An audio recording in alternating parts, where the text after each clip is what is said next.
Hello everyone, welcome back to pharmacy India plus. कैसे हैं आप सारे बच्चे? I hope you all are doing very well और आप सभी बच्चों की पढ़ाई एकदम अच्छे से चल रही होगी।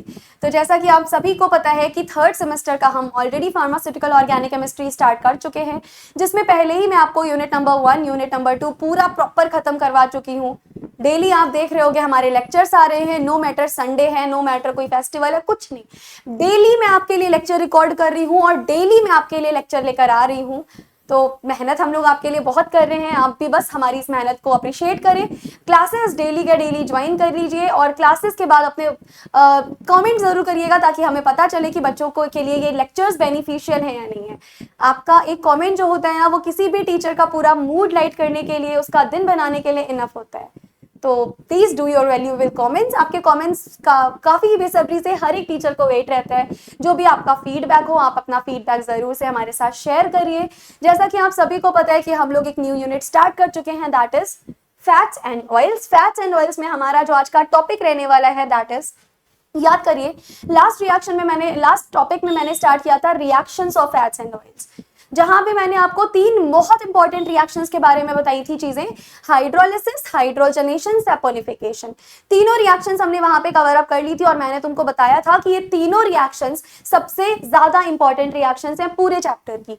हमारी 2 रिएक्शन बची थी, आज हम उन्हीं दोनों रिएक्शंस को वाइंड अप करने वाले हैं। जो 2 रिएक्शन बची थी, that is rancidity of oils and drying of oils. इन दोनों को हमें आज प्रॉपर्ली वाइंड अप करना है। इसके बाद रिएक्शंस पोर्शन पूरा खत्म हो जाएगा, कंप्लीट रिएक्शंस हम कर चुके होंगे। देन हम मूव करेंगे अपने किसी दूसरे टॉपिक पे। तो हमारा जो आज का टॉपिक रहने वाला है वो क्या रहने वाला है ma'am? Rancidity of oils and drying of oils. अच्छा ठीक है, तो क्या आप लोग मुझे बता सकते हो रेंसिडिटी का मतलब क्या होता है? What is the term rancidity? आप लोगों ने जरूर से पढ़ रखा होगा। रेंसिडिटी का मतलब क्या होता है? क्या आप लोगों में से कोई मुझे बता सकता है? मैम, रेंसिडिटी का मतलब होता है किसी चीज का खराब होना या किसी चीज का सड़ जाना।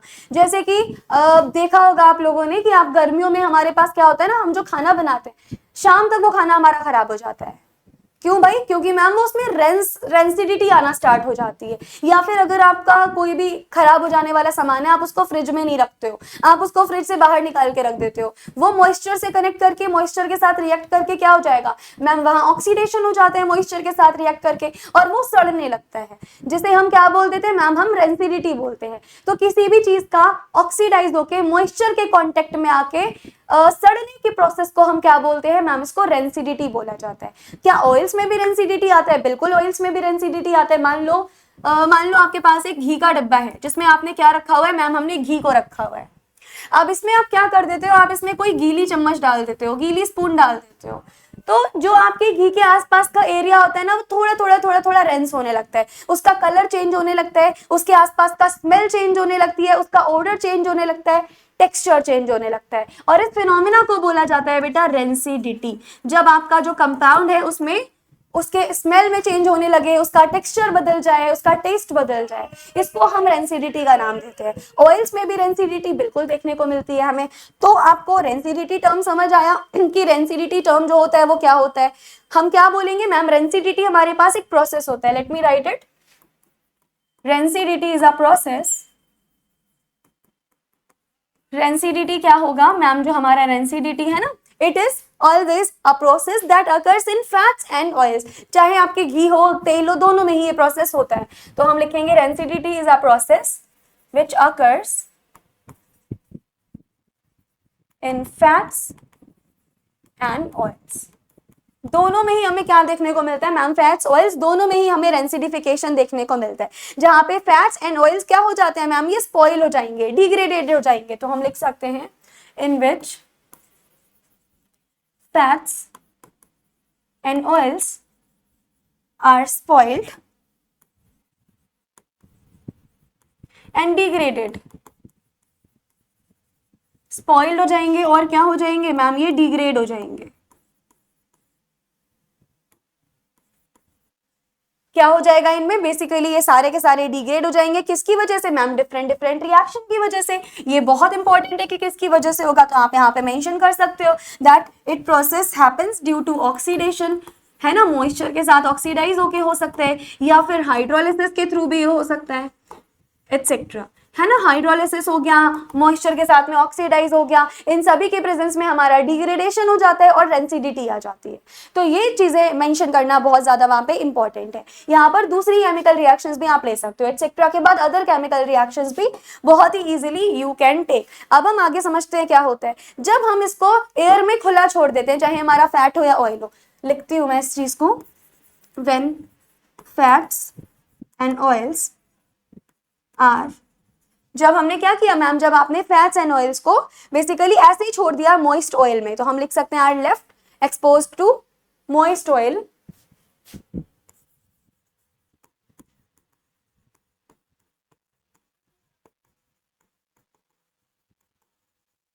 बताना जरा, हमने एज इट इज छोड़ रखा है उनको, क्या हो जाएगा हमारे पास, they develop different colour and unpleasant smell. They develop different colour, यानी उनमें क्या हो जाएगा मैम, उनका कलर जो है वो बिल्कुल अलग सा हो जाएगा। दे develop different colour and unpleasant order. Unpleasant मतलब बेकार सी स्मेल आने लगेगी, टेस्ट बेकार हो जाएगा, उनका जो ऑर्डर यानी उनका जो स्मेल है वो बेकार हो जाएगा। ऐसा हुआ किसकी वजह से मैम, फैटी एसिड्स की वजह से, क्योंकि फैटी एसिड्स का ऑक्सीडेशन या हाइड्रोलिसिस जैसी कोई रिएक्शन हो गई है, तो हम लिख सकते हैं ड्यू टू फैटी एसिड्स। ये किसकी वजह से सारी चीजें हुई मैम, फैटी एसिड्स की वजह से। तो दिस इज वेरी इंपॉर्टेंट बेटा, और इस पूरे टर्म्स को हम क्या बोलते हैं ma'am, this all is called as a rancidity. Rancidity हो जाना, जैसे कि हाइड्रोलिसिस हो गया, हाइड्रोजनेशन हो गया, ऑक्सीडेशन हो गया, इन सभी की वजह से हमारे पास, इन सभी केमिकल रिएक्शन की वजह से रेंसिडिटी होना शुरू हो जाएगी। एंड इस पूरे प्रोसेस को रेंसिडिफिकेशन का नाम से भी जाना जाता है, चाहे फिर आपके फैट्स हो ऑयल्स हो, क्योंकि आफ्टर ऑल दोनों में ही फैटी एसिड्स पाए जाते हैं, तो दोनों ही की रिएक्शन पॉसिबल हो सकती है और दोनों का ही रेंसिडिफिकेशन पॉसिबल है। तो इतनी चीजें आपको समझ में आई रेंसिडिफिकेशन से रिलेटेड। अगर इतनी चीजें समझ में आई तो हम डिस्कस कर लेते हैं टाइप्स ऑफ रेंसिडिफिकेशन, यानी ये जो प्रोसेस है ये कितने टाइप का हो सकता है। यस, बचपन में तो हमने सिर्फ एक पैराग्राफ पढ़ा होता था इस पे कि रेंसिडिटी क्या होती है, यहाँ आप ये भी पढ़ेंगे कि रेंसिडिटी कितने टाइप की हो सकती है। तो अब आपके पास जो अगला टॉपिक आएगा बेटा, that is types. This is important, यहां से आपके सवाल पूछने के बहुत ज्यादा चांसेस है। डिफरेंट टाइप की हो सकती है। फॉर एग्जाम्पल पहले हम ले लेते हैं ऑक्सीडेटिव रेंसिडिटी, अलग अलग टाइप की पॉसिबल है। हमने ले लिया ऑक्सीडेटिव रेंसिडिटी। चलिए, अगर ऑक्सीडेटिव रेंसिडिटी ले रहे हैं तो इसमें क्या होगा जरा बताइएगा, व्हाट इज ऑक्सीडेटिव रेंसिडिटी, क्या आप लोग बता सकते हो मैम? अगर ऑक्सीजन के साथ आपका फैट एंड ऑयल रिएक्ट करता है तो जो रेंसिडिटी होती है उसको हम ऑक्सीडेटिव रेंसिडिटी बोलते हैं। यानी हम लिख सकते हैं when fats oils react with oxygen, जैसे ही फैट्स एंड ऑयल्स ऑक्सीजन के साथ रिएक्शन करते हैं वैसे ही क्या हो जाता है, oxidative rancidity takes place.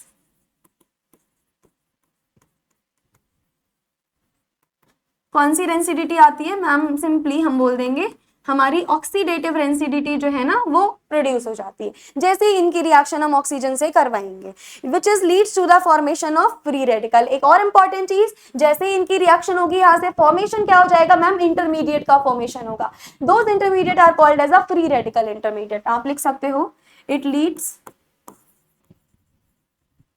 To the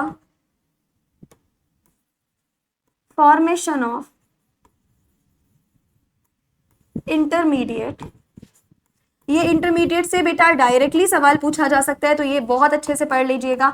कौन सा इंटरमीडिएट मैम? बेटा ये जो आपका इंटरमीडिएट लोगे that is free radical intermediate, और ये फ्री रेडिकल फिर फर्दर रिएक्ट करता है।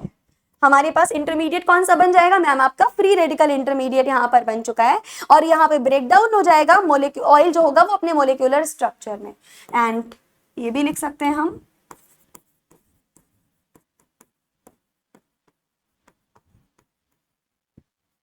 और ये क्या हो जाता है मैम, ये बेसिकली ब्रेक डाउन हो जाता है। नेक्स्ट हमारे पास क्या आने वाला है मैम? नेक्स्ट आता है माइक्रोबियल रेंसिडिटी। ऑक्सीडेटिव रेंसिडिटी के बाद नेक्स्ट नंबर किसका आएगा? माइक्रोबियल रेंसिडिटी का। तो नेक्स्ट हम समझते हैं माइक्रोबियल रेंसिडिटी को। चलिए, ये भी रेंसिडिटी इंपॉर्टेंट है। ये टाइप्स ना रेंसिडिटी के काफी पूछ लिए जाते हैं, चाहे वो माइक्रोबियल हो, चाहे वो आपका ऑक्सीडेटिव रेंसिडिटी हो, यहाँ से कई बार आपसे सवाल पूछेंगे। तो माइक्रोबियल रेंसिडिटी क्या होती है ma'am? It occurs when micro organism break down oils and fats. तो हमारे पास यहाँ पे माइक्रो ऑर्गेनिजम्स इन्वॉल्व होते हैं, तो हम लिखेंगे it occurs when micro organisms. अच्छा, माइक्रो ऑर्गेनिज्म के एग्जाम्पल क्या हो सकते हैं मैम? माइक्रो ऑर्गेनिज्म के एग्जाम्पल हो सकते हैं बैक्टीरिया, फंगई। तो हमारे पास एग्जाम्पल क्या हो जाएंगे मैम? एग्जाम्पल हमारे पास हो गया बैक्टीरिया, ठीक है ना। अब ऐसे करके माइक्रो ऑर्गेनिज्म के एग्जाम्पल तुमसे वाइवास टाइप में भी पूछा जा सकता है। तो बैक्टीरिया एक्सेट्रा हो गया, ये ब्रेक डाउन करता है ऑयल एंड फैट्स को, तो हम लिख सकते हैं ब्रेक डाउन्स ऑयल और फैट्स। ये इसका काम क्या होगा मैम? इसका काम होता है ऑयल या फिर फैट को ब्रेक डाउन कर लेना, leading to the formation of odd flavours, यानी rancidification, leading to the formation of या leading to the development of odd flavours, गंदे फ्लेवर, यानी रेंसिडिफिकेशन हो चुका है।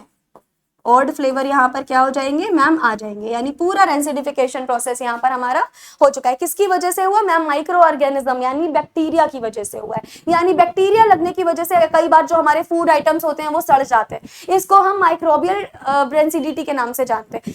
अगर हमारे पास मॉइस्चर से रिएक्ट करने के बाद, अगर कोई ऑक्सीजन से रिएक्ट करने के बाद होता है, इसको हम ऑक्सीडेटिव रेंसिडिटी बोलते हैं। किसी माइक्रो ऑर्गेनिज्म जैसे कि बैक्टीरिया की वजह से हो गया, इसको हम माइक्रोबियल रेंसिडिटी के नाम से जानते हैं। बहुत फेमस है, बहुत इजी है, आप अपने डे टू डे लाइफ से इसको कनेक्ट कर सकते हो बहुत इजीली, कोई दिक्कत वाली बात नहीं है। अब हम एक बार इस रेंसिडिटी की रिएक्शन पे फोकस कर लेते हैं कि हमारी जो रिएक्शन होनी है वो यहाँ पर किस टाइप से होनी है, क्योंकि ये काफी ज्यादा इंपॉर्टेंट है।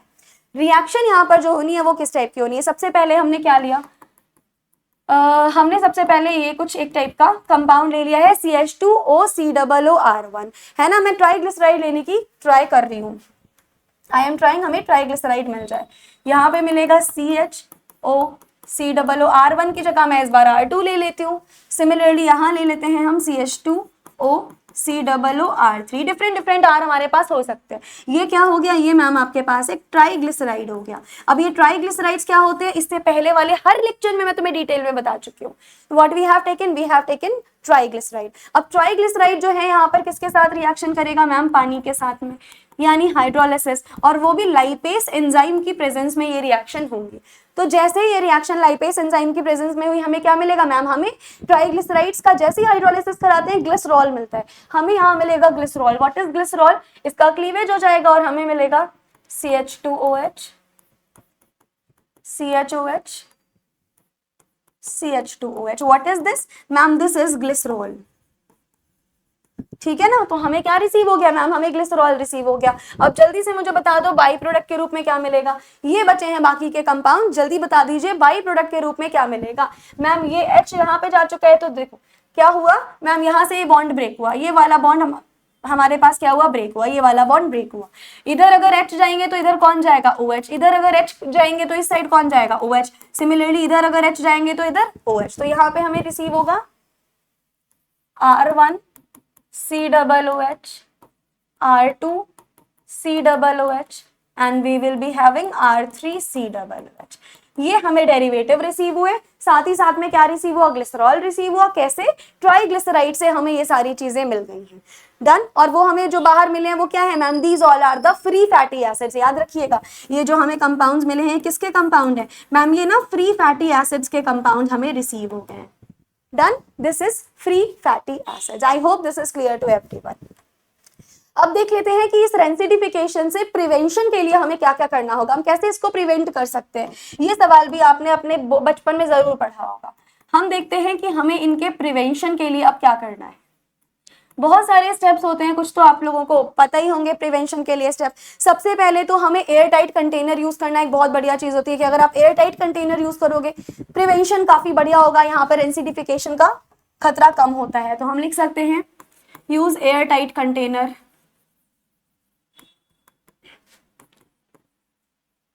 पहला तो हमारे पास हो गया एयर टाइट कंटेनर का यूज करना। चलिए दूसरा बताइएगा जरा, क्या कम हमारे पास हो जाएगा प्रिवेंशन। सेकेंड प्रिवेंशन यहाँ पर क्या हो जाएगा ma'am, store oil and fats in a cool dry place, है ना, गर्मी में नहीं रखना चाहिए, अलमारी के अंदर या फिर अपनी अलमीरा ना हो सके तो फ्रिज के अंदर रखना चाहिए। तो हम बोल सकते हैं कि store oil fats in a cool dry place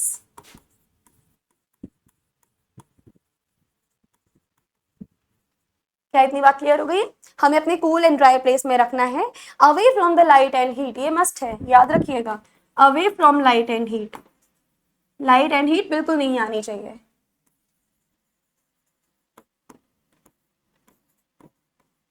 must be away from what ma'am, must be away from the light and heat. तो ये हमारे पास हो गया बेटा रेंसिडिटी के बारे में, that is all about the rancidity of oils.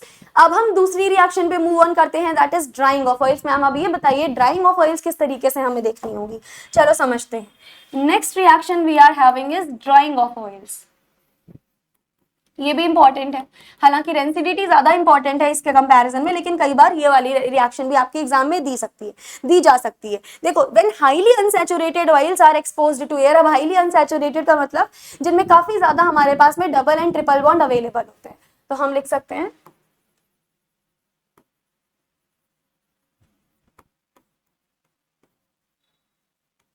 When highly unsaturated oil are exposed to air, बताना जरा, अगर हमने इनको एयर के साथ में एक्सपोज कर दिया तो हमारे पास क्या होगा ma'am, they undergo oxidation and as well as polymerisation, polymerisation मत भूलना, हम लिख सकते हैं दे अंडरगोस, ये दोनों रिएक्शन हाईलाइट कर लेना, oxidation and polymerisation.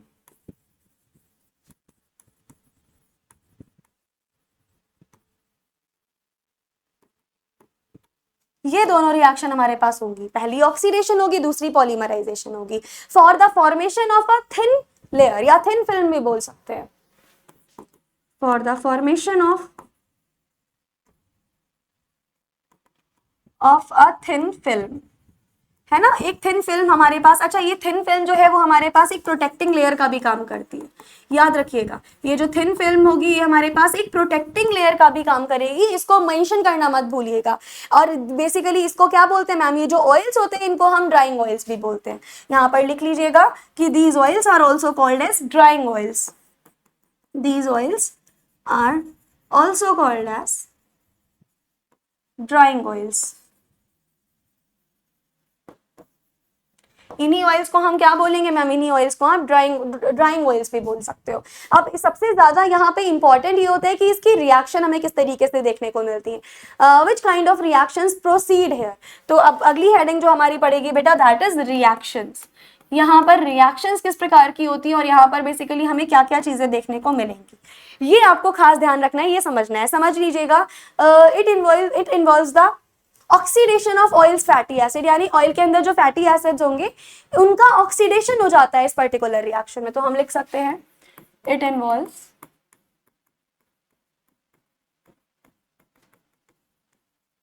The oxidation of oils fatty acid.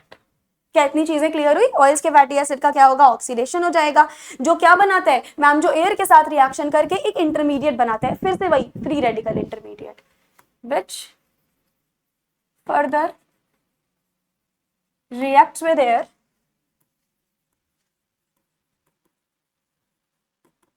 and forms an intermediate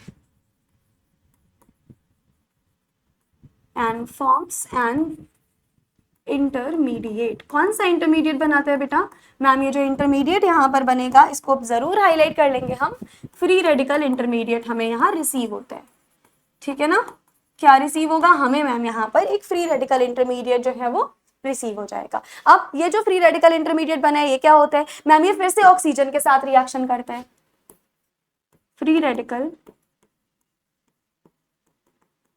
again, free radical again reacts with oxygen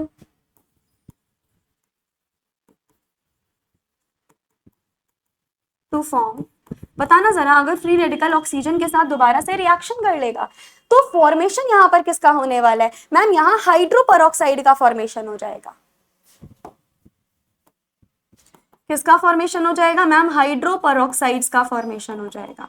ठीक है, अब जैसे ही हाइड्रोपेरोक्साइड्स का फॉर्मेशन हुआ, अब इनका क्या होगा मैम, ये फर्दर अपना ब्रेक डाउन दिखाएंगे, यानी इनका फर्दर हम क्लीवेज कर देंगे। जो हाइड्रोपेरोक्साइड्स हमें यहाँ पर मिले क्या हो जाएंगे ma'am, they will decompose, that decompose. किस किस में डिकम्पोज हो जाएंगे, ये सवाल कई बार वेरी शॉर्ट में भी पूछा जा सकता है। That decompose to aldehyde. सबसे इंपॉर्टेंट चीज तो इस एल्डिहाइड पे जरूर से मार्क कर लीजिएगा। जैसे ही तुम्हारे डिहाइड्रोपेरोक्साइड डिकम्पोज होंगे वो क्या बनाएंगे मैम, वो हमारे एल्डिहाइड में और दूसरे वोलेटाइल कंपोनेंट्स में बेसिकली डिकम्पोज हो जाएंगे। Aldehyde and other volatile compounds, aldehyde और अदर वोलेटाइल कंपाउंड्स में इनका क्या हो जाएगा मैम, इनका फर्दर हमारा डीकंपोजिशन हो जाएगा बहुत इजीली। और जो फॉर्म्ड एल्डिहाइड होंगे वो क्या करेंगे, एक दूसरे के साथ दोबारा से रिएक्शन करेंगे, यानी एक एल्डिहाइड का मॉलिक्यूल दूसरे एल्डिहाइड के मॉलिक्यूल के साथ में वापस से रिएक्शन करेगा, और इन रिएक्शंस को कंबाइन करके ही हम क्या बोल सकते हैं मैम, हम बोल सकते हैं कि एल्डिहाइड जो है दे विल अंडरगो पॉलीमराइजेशन, जो एक मोनोमर और दूसरे मोनोमर के साथ में आपस में कंबाइन हो जाएंगे। तो हम लिख सकते हैं formed aldehyde,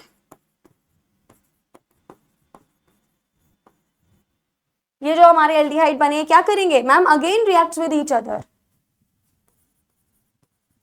again reacts with each other.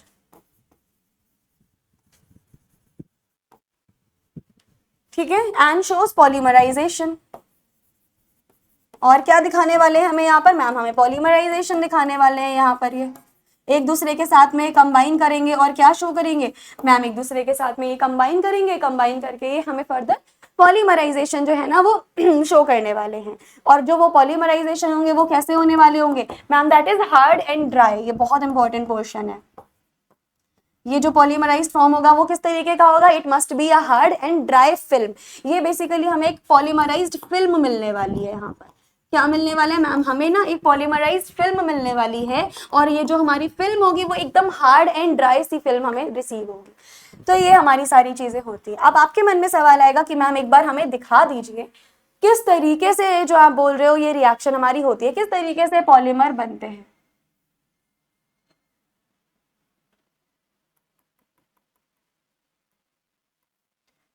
इस तरीके का हमने कोई कंपाउंड ले लिया है, सिमिलरली हमने इस तरीके का कोई कंपाउंड ले लिया, यहाँ पर पूरी मोनोमेरिक फिल्म मैं बना रही हूँ, या पूरा कंटिन्यूअसली लंबी सी चेन बनेगी, मैं लंबी सी चेन यहाँ पर बना रही नहीं रही हूँ, आप समझ जाना है।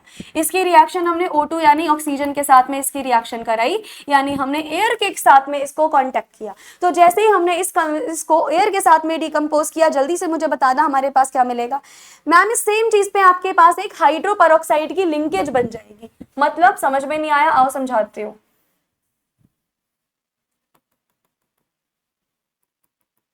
ये एज इट इज ये लिंकेज बनेगी। देखो कुछ इस तरीके से लिंकेज बनेगी, ये हमें लिंकेज मिलती है। इसी लिंकेज के बारे में मैं बात कर रही थी, हमें क्या मिलेगा, हाइड्रोपेरोक्साइड। तो हमें यहाँ पर क्या मिल चुका है मैम, ये देखिए आपको हाइड्रोपेरोक्साइड की लिंकेज मिली है। जैसे ही उस मोनोमर ने ऑक्सीजन के साथ में रिएक्शन किया, एयर के कांटेक्ट में हम उसको लाए, हमें ये बेसिकली लिंकेज यहाँ पर रिसीव हो गई। अब क्या होगा इस लिंकेज का, जरा बताना मुझे। ये लिंकेज हमें मिल गया है। Now what about this linkage, ये हमें कौन सी लिंकेज मिली है, लिख लेना यहाँ पर, this is a peroxy linkage, है ना। हमें क्या रिसीव हुआ मैम, वहां पे आपको एक पेरोक्सी लिंकेज रिसीव हो गई है। अब इसका क्या करेंगे, ये जो पेरोक्सी लिंकेज है ये फर्दर आप इसका आप पॉलीमराइज्ड फॉर्म बनाओगे, यानी हमने करवा दिया इसका पॉलीमराइजेशन। अगर हम अपनी इस लिंकेज का पॉलीमराइजेशन करवाते हैं तो बताओ क्या होगा मैम, एक मोनोमर वो और एक दूसरा मोनोमर आपस में कंबाइन हो जाएंगे। बताना किस तरीके से कंबाइन होंगे।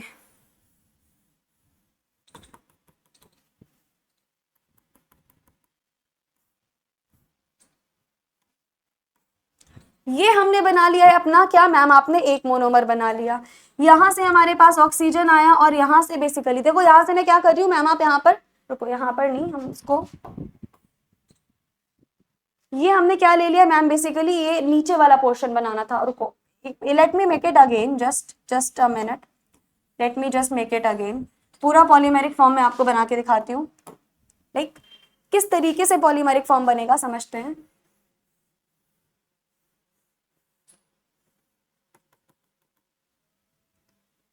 This is how polymer form will proceed. यहाँ पर हम इसको डॉटेड लाइन से रिप्रेजेंट करेंगे, राइट। इस तरीके से हमने बेसिकली क्या किया मैम, आपने पॉलीमराइक फॉर्म बनाया। यहाँ पर हमारे पास होगा मैम, यहाँ पर हमारे पास ऑक्सीजन की लिंकेज आएगी। इस ऑक्सीजन की लिंकेज से कौन कनेक्ट होगा, इस ऑक्सीजन की लिंकेज से हमारे पास ये चीजें डायरेक्टली कनेक्टेड होंगी ना। ये रही ऑक्सीजन की लिंकेज, और इस ऑक्सीजन के लिंकेज से हमारे पास क्या कनेक्टेड है मैम, डायरेक्टली आपके पास में एक दूसरा पॉलीमर कनेक्टेड है। ये हो गया और ये हो गया। यहाँ से क्या कनेक्ट हुआ मैम, यहाँ से हमारे पास डायरेक्टली एक पॉलीमर कनेक्ट हो गया। इसको पता है क्या बोला जाता है ma'am, this particular compound is called as drying oil. इसको हम क्या बोलेंगे, this is your drying oil. क्या इतनी चीजें क्लियर हो गई। हमें सबसे पहले एक सिंपल मोनोमर मिला था जिसका हमने फर्दर ऑक्सीजन के साथ में रिएक्शन कराया, पर ऑक्सी लिंकेज मिला, पर ऑक्सी लिंकेज के बाद जब हम पॉलीमराइज करवाएंगे तो हमें क्या मिलेगा मैम, फर्दर हमें मिल जाएगा ड्राइंग ऑयल। क्या आप बताना मुझे ये चीजें क्लियर हुई। यहाँ पर जो भी हमने सारी चीजें बनाई हैं, इसका पॉलीमराइज फॉर्म बनाया, is that clear to everyone. एक बार मुझे बताइएगा, is that clear to everyone. अब अगर ये क्लियर है तो मैं इस पे एक दो एग्जाम्पल दे देती हूँ, क्योंकि एग्जाम्पल आपको एग्जाम में लिखना पड़ेगा। ये बना के आना पूरा, और फिर पूरा एग्जाम्पल नोट डाउन करके आना। चलो, अगर मैं यहाँ पर एग्जाम्पल लिखूंगी तो हमारा एग्जाम्पल क्या हो जाएगा ma'am, linseed oil. Famous example होता है आपका।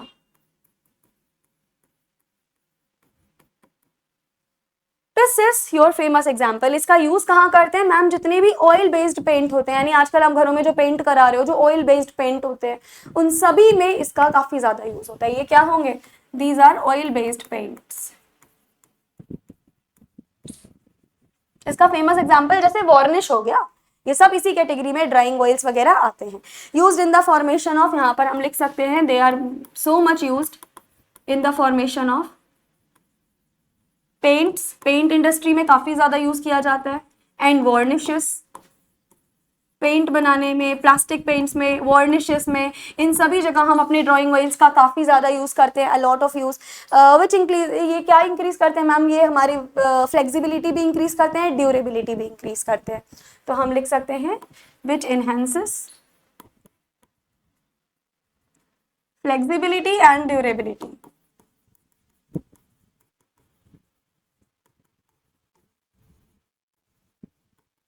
Flexibility as well as durability.